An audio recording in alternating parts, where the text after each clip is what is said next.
in times to come.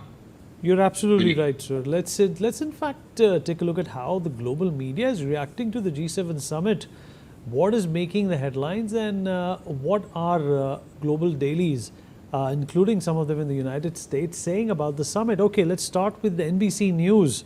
It goes on to say that Trump is emphasizing that the next phase of Iran deal will be easier as he meets with G7 leaders and Ukraine's Zelensky.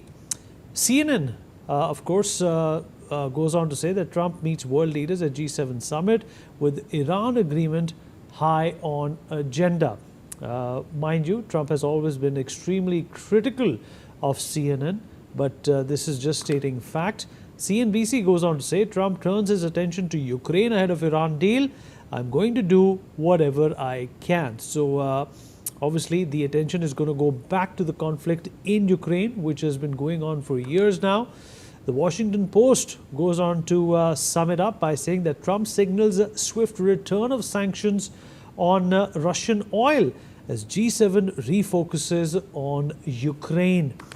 Once again, the CGTN, G7 unlikely to bridge the US-Europe divide over Iran. This is as per the Chinese media. Chinese media also goes on to be skeptical about the entire summit, saying that the G7 kicks off against backdrop of massive protest as well, which took place in France. The Global Times, the Chinese mouthpiece, goes on to say that the G7 summit opens under growing doubts over Western unity, global relevance of G7, whether it has any relevance or not.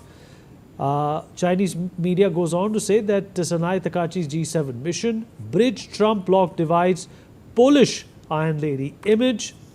G7 summit kicks off against backdrop of massive protests is, of course, another issue which has been picked up right around the G7 summit. The Le Monde goes on to say that Europe tries to weigh in on US-Iran peace process at the G7 in France, of course highlighting a certain level of skepticism in this forum.